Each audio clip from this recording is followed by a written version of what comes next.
పేడ్ batch అంటే బిర్యానీకి అమ్ముడు పోయే బ్యాచ్ అనమాట. ఫ్రీడమ్ ఆఫ్ స్పీచ్ ఉందా లేదా అని చెప్పేసి అంటే ఎస్ ఆఫ్ కోర్స్ ఉంది. అది ఎవరికంటే పొలిటీషియన్స్ కి ఉంది, పవర్ లో ఉన్న లీడర్స్ కి ఉంది, వారి కింద పనిచేసే చెంచాలకు ఉంది. కానీ మన లాంటి కామన్ పబ్లిక్ కి ఉండదు. ఉంది ఉంది ఉంది అని చెప్పేసి మనము సంకలు గుద్దుకుంటా ఉంటాం. లిటరల్లీ సంకలు గుద్దుకుంటూ సంతోషపడతా ఉంటాం ఇంటర్నల్ గా. హమాస్ టెర్రరిస్ట్ల కన్నా భయంకరమైన క్రూరమైన ఆతంకవాదులు అనమాట వాళ్ళు. ఎవరంటే ఈ పొలిటీషియన్స్ వెనకాల ఉండే batch. Hi hello friends, good morning, ఎలా ఉన్నారు? నేను మీ వినోద్. ఇండియాలో ఫ్రీడమ్ ఆఫ్ స్పీచ్ ఉంది ఉంది ఉంది అని చెప్పేసి మనము సంకలు గుద్దుకుంటా ఉంటాం. లిటరల్లీ సంకలు గుద్దుకుంటూ సంతోషపడతా ఉంటాం ఇంటర్నల్ గా. మనకి ఫ్రీడమ్ ఆఫ్ స్పీచ్ ఉంది కదా, మనం ఏమన్నా మాట్లాడొచ్చు అని చెప్పేసి అనుకుంటాం కదా.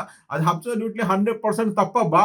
ఎందుకు అంటే ఈ మధ్య మీరు రెగ్యులర్ గా న్యూస్ ఛానల్ చూస్తుంటే మీకు క్లియర్ గా అర్థమై ఉంటుంది ఒక విషయం ఏంటంటే, చిత్రగుప్త్ ఛానల్ కి సంబంధించిన ఒక జర్నలిస్ట్ వచ్చేసి ఆయన పేరు గిరీష్ దారాముని. ఆయన మీద ఒక హ్యూమిలేషన్ జరిగింది. అది ఏ రేంజ్ లో జరిగిందో మీరైతే ఆల్రెడీ క్లిప్పింగ్స్ చూసే ఉంటారు. ఆయన గురించి మీకు తెలియకపోతే నేను ఒక చిన్న బ్రీఫింగ్ ఇస్తాను. చిత్రగుప్త అనే న్యూస్ ఛానల్ ఉంది. ఆ ఛానల్లో ఈయన ఏంటంటే జర్నలిస్ట్, ఈవెన్ ఓనర్ అనమాట ఛానల్. సో ఆయన మీద ఇంటికి వెళ్ళి 11 గంటల రాత్రి పోయి కొట్టినారు. ఎవరు కొట్టినారు? హమాస్ టెర్రరిస్ట్ల కన్నా భయంకరమైన క్రూరమైన ఆతంకవాదులు అనమాట వాళ్ళు. ఎవరంటే ఈ పొలిటీషియన్స్ వెనకాల ఉండే బ్యాచ్. ఈ బ్యాచ్ ఈ కొడుకులకి ఫస్ట్ ఆఫ్ ఆల్ చెప్పాలి ఏంటంటే, వాళ్ళకి పని పాట అనేది ఏముండదు. ఉట్టి 90 ml గాలు అనమాట. ఆల్మోస్ట్ 90 ml గాలు రౌడీ షీటర్లు. ఎందుకు పనికి రాని సొసైటీలో ఉన్న యాంటీ సోషల్ ఎలిమెంట్స్ వాళ్ళు ఉన్నారంటే పొలిటీషియన్స్ వెనకాల తిరిగి బ్యాచ్ నా కొడుకులు అనమాట. ఫ్రీడమ్ ఆఫ్ స్పీచ్ ఉందా లేదా అని చెప్పేసి అంటే ఎస్ ఆఫ్ కోర్స్ ఉంది. అది ఎవరికంటే పొలిటీషియన్స్ కి ఉంది, పవర్ లో ఉన్న లీడర్స్ కి ఉంది, వారి కింద పనిచేసే చెంచాలకు ఉంది. కానీ మన లాంటి కామన్ పబ్లిక్ కి ఉండదు. ఎందుకంటే ఆల్మోస్ట్ ప్రూవ్ అయిపోయింది. ఎస్పెషల్లీ ఇంకా మెయిన్ స్ట్రీమ్ మీడియా గురించి కూడా చెప్పాలి, అది నేను తర్వాత చెప్తాను. దానికన్నా ముందు ఈ 3 పర్టికులర్ పాయింట్స్ అయితే మనం కవర్ చేద్దాం. ఫస్ట్, తీన్మార్ మల్లన్న గురించి మీకు తెలుసు కదా. ఆయన మీద హ్యూమిలేషన్ జరిగింది లాస్ట్ టైం గవర్నమెంట్ లో. ఆయన తీసుకుని 90 days జైలు వేసారు. పెద్ద ఏ రకంగా టార్చర్ పెట్టారు ఆ రకంగా టార్చర్ పెట్టినారు. దాని తర్వాత నెక్స్ట్ తొలివేలు రఘు గారి గురించి కూడా సేమ్ టు సేమ్ చెప్పాలి. ఆయన ఫ్రూట్స్ కొనుక్కుంటున్న మార్కెట్ లో అక్కడ నుంచి పోలీసు వాళ్ళు లిఫ్ట్ చేశారు, తీసుకెళ్లి మళ్ళీ జైల్లో పెట్టినారు. అదొక పెద్ద ఇష్యూ అయిపోయింది. దాని తర్వాత ఇప్పుడు వచ్చేసి థర్డ్ కేసు అనమాట. ఇది కూడా రియల్లీ హారబుల్ సిచ్యువేషన్. అది అయితే అట్లీస్ట్ వాళ్ళు పోలీసు వాళ్ళన్నా చేయించుండొచ్చేమో కానీ ఇది మాత్రం ఎట్లా అంటే ఆల్మోస్ట్ ఒక మన హ్యూమానిటీ మీద, అంటే మనము సంకలు గుద్దుకునే హ్యూమానిటీ, మన దగ్గర ఫ్రీడమ్ ఆఫ్ స్పీచ్ ఉంది, మన దగ్గర ఫ్రీడమ్ ఎక్కువ ఉంది అని చెప్పేసి అంటారు చూడండి. ఆ దాన్ని దెబ్బతీస్తూ ఒక సిచ్యువేషన్ జరిగింది అనమాట. అది ఏంటంటే గిరీష్ దారాముని గారి ఛానల్ పైన అటాక్ చేసినారు 2 days బ్యాక్. అది బీభత్సమైన అటాక్. దాన్ని ఆల్మోస్ట్ వారి సిస్టమ్స్ అని డిస్ట్రాయ్ చేసినారు. ఆయన ఛానల్ మొత్తం ఆల్మోస్ట్ కొలాప్స్. దాని తర్వాత నెక్స్ట్ వదిలేసారా? లేదు, ఆయన పైన ఆయన చేసుకుంటూ పోతా ఉన్నాడు. ఆయన పాయింట్అవుట్ చేస్తాను చేసేది. ఇంకా ఆయన మీద ఒక రాంగ్ ఎలిగేషన్ వేసి బీజేపీ కార్యకర్తలని ఏమో అన్నాడు అని చెప్పి రాంగ్ ఎలిగేషన్. దానికి ప్రూఫ్ లేదు, ఏమీ లేదు. ఇక్కడ చూడండి సిస్టమ్స్ ఎట్లా పనిచేస్తున్నాయో, ఈవెన్ గవర్నమెంట్ కూడా ఎలా ఇన్ఫ్లుయెన్స్ చేస్తుందో దీని గురించి కూడా నేను మాట్లాడతాను. ఎందుకంటే మీకు తెలుసో తెలియదు, నాకు తెలిసి ఉంటే చాలా బాగుంటుంది. కానీ నా పాయింట్ ఆఫ్ వ్యూ కూడా నేను షేర్ చేయాలి కదా.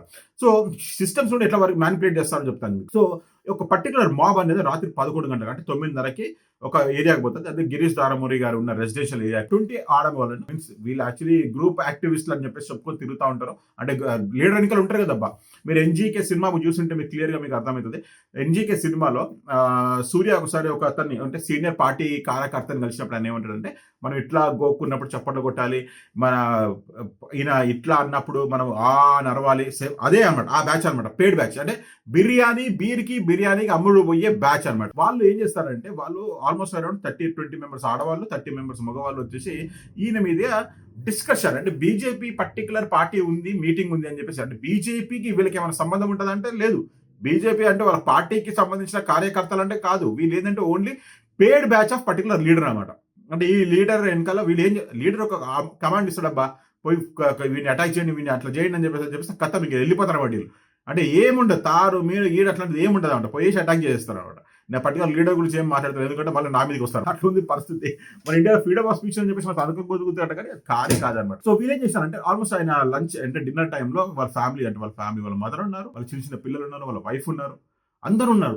ఇప్పుడు పర్టికులర్ గేట్ సెక్యూరిటీ వారిని ఆపాడు అనమాట. యాక్చువల్లీ ఏంటి ఇంతమంది మాబ్ వస్తున్నారు, ఏం సంగతి అని చెప్పేసి అంటే, లేదు మేము మాట్లాడడానికి వస్తున్నాము అని చెప్పేసి మాట్లాడారంట. మాట్లాడిన తర్వాత ఏంది, డోర్ తీరా కొట్టుకొని ఇంట్లోకి పోయినారు. ఇంట్లోకి పోయినాక వాళ్ళ మమ్మీకి రిక్వెస్ట్ చేసినాక కూడా నా కొడుకు వచ్చి చెప్తే అసలు యాక్చువల్లీ ఏం తప్పు చేసినాడు, ఏం సంగతి చెప్పండి అని చెప్పేసి అంటే, లేదు మేము మాట్లాడడానికి రాలేదు, మనం కొట్టడానికి వచ్చినామని చెప్పేసి అన్నారు. దాన్ని బట్టి మీరు ఊహించుకోండి అబ్బా, మనం ఫ్రీడమ్ ఎక్కడుంది, మనకి ఫ్రీడమ్ ఎక్కడుంది. మనం వేరే కంట్రీల గురించి కూడా మాట్లాడుకుంటాం కదా, ఫ్రీడమ్ ఆఫ్ స్పీచ్ గురించి ఉంది అది అని చెప్పేసి. అట్లాంటి దాన్ని ఏం లేదు, అంత ట్రాష్ అది. ఒక మాబు 50 మంది 60 మంది 70 మంది ఇంటికి నీ ఇంటి చెల్లా చెదురు చేసి ఇంట్లో ఉన్న వాళ్ళందరినీ కొట్టి ఇంకా అతన్ని దారుణంగా కొట్టి, బట్టలిప్పి కొట్టి, చెప్పుల దండ ఏసి మరీ బయటికి లాక్కొని పోతున్నారంటే, దాన్ని బట్టి మనం ఊహించుకోవచ్చు మనకి ఎంత ఫ్రీడమ్ ఆఫ్ స్పీచ్ ఉందని చెప్పి. వాళ్ళ ఫ్యామిలీ పడే ట్రామా ఏ లెవెల్‌లో ఉంటదంటే అబ్బా! అట్లాంటి హ్యూమిలేషన్ మనం ఎప్పుడు చూడలేము అట్లాంటిది. మనం ఫిజికల్‌గా కొన్ని దెబ్బలు తగ్గితే కొన్ని రోజుల్లో తగ్గొచ్చు కానీ, ఆ పర్టిక్యులర్ జరిగిన ఇన్సిడెంట్ మాత్రము లైఫ్ లాంగ్ గుర్తుండిపోతే మన మైండ్‌లో. మనం రాత్రి పడుకున్నా గానీ మనం will not able to bear the situation. పాపం వాళ్ళ వైఫ్ మాట్లాడుతున్నప్పుడు, వాళ్ళ మదర్ మాట్లాడుతున్నప్పుడు వాళ్ళ ట్రామా ఎట్లా ఏ లెవెల్‌లో ఉందంటే they are almost scared. Almost ఇది అటెంప్ట్ టు మర్డర్ లాంటిదన్నమాట ఇది యాక్చువల్లీ. చంపేద్దామనే వచ్చినారు వాళ్ళు. ఇంతకి అంత పరిస్థితిలో. దానికి పాపం గిరీష్ బ్రో వాళ్ళ వైఫ్ పోలీస్ స్టేషన్‌కి కాల్ చేస్తే 100కి కాల్ చేస్తే they not even responded properly. దాని తర్వాత వాళ్ళ డీటెయిల్స్ అన్ని కనుక్కున్నాక ఇలా వాళ్ళు క్లియర్ గా స్పెసిఫిక్ గా మెన్షన్ చేసిన 30 మెంబర్స్ వారు 30 నుంచి 60 మెంబర్స్ వారు మాబ్ ఉన్నారని చెప్పేసి అంటే వాళ్ళు పంపించిందంటే ఇద్దరు కానిస్టేబుల్స్. ఈవెన్ ఆ కానిస్టేబుల్స్ కూడా కొట్టే అంత దమ్ము ధైర్యం ఉంది అంటే ఎందుకంటే వాళ్ళ లీడర్ని చూసుకొని వీళ్ళు రెచ్చిపోతున్నారు కదా. పోయిన తర్వాత కేసులు అయినా చేసినారా, వాళ్ళని కస్టడీలో పెట్టినారా అట్లాంటిదంటే ఏమీ లేదు, ఏం డీటెయిల్స్ లేవు, అక్కడ అప్డేట్ లేదు. ఇంకా మేజర్ రోల్ ప్లే చేసేది ఏంటంటే రాంగ్ ప్రోపగండా చేయాలంటే మేము చిన్నప్పుడు ఏంటంటే న్యూస్ ఛానల్ అనేది జనరల్ గా ఏంటంటే న్యూస్ పేపర్ లో తీసుకొచ్చి వాళ్ళు చూసి చదువుతుండే అనమాట. దాని తర్వాత కొన్ని రోజులకు రివల్యూషన్ జరిగేసి ఏంటంటే వీళ్ళు న్యూస్ చెప్పడం మొదలు పెట్టారు. అంటే ఆల్మోస్ట్ అంటే స్పాంటేనియస్ గా మాట్లాడుతూ మొదలు పెట్టారు. దాని తర్వాత ఇంకా నెక్స్ట్ న్యూస్ అమ్ముకోవడం మొదలు పెట్టారు. ఏ రేంజ్ లో అంటే భయ్యా నీ గురించి ఇట్లా ఎత్తేస్తాను నేను, అతను తొక్కేస్తాను, నువ్వు నాకు ఇంత డబ్బులు ఇవ్వను అంటే ఆల్మోస్ట్ ఏంటంటే మొత్తం మనీ ట్రాన్సాక్షన్ అనమాట.